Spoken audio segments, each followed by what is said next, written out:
Hi friends, இன்னைக்கு தைப்பூசத்தன்னைக்கு பண்ண போகிற பூஜையின் பற்றி நான் இன்றைக்கி பேசுகிறேன்.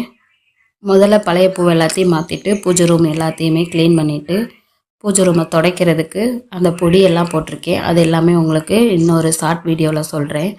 சரியா? இப்போ சந்தன குங்குமம் எல்லாமே போட்டாக்க வச்சு எல்லாத்தையும் எடுத்து வச்சாச்சு. இதுதான் அவுட்ஃபிட். இப்போ இந்த பூஜை பாத்திரத்தை விளக்குறதுக்கு நான் ஒரு பொடி பயன்படுத்தியிருக்கேன். அதோட லிங்க்கையும் நான் கீழே கொடுக்குறேன், பாருங்கள். இப்போ செவ்வரளி தைப்பூசத்தன்னைக்கு முருகருக்கு ரொம்ப உகந்தது. அதையும் கெட்டி எடுத்து வச்சாச்சு. காலையில் வீடெல்லாம் தொடச்சி எடுத்து விட்டுட்டு வாசலில் கோலம் போட்டாச்சு, நிலவாசலில். இப்போ வெளி வாசல்லையும் தூத்துட்டு தொளிச்சாச்சு, கோலமும் போட்டாச்சு. இதான் கோலத்தோட அவுட்ஃபிட். நல்லா இருக்கான்னு பார்த்துட்டு கமெண்ட் பண்ணுங்கள் ஃப்ரெண்ட்ஸ். இப்போ பூஜை ரூமில் புது பூ எல்லாமே மாற்றியாச்சு. செவ்வரளி முருகருக்கு மாலையாக கொடுத்தாச்சு.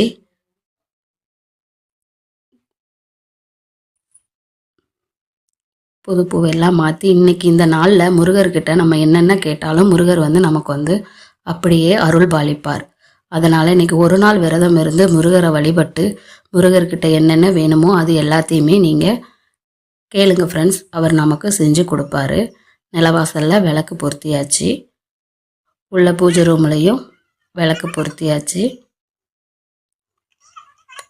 கம்ப்யூட்டர் சாம்பிராணி வச்சாலுமேவும் நம்ம வீட்டில் சாம்பிராணி புகை போடுறது ரொம்ப உகந்தது.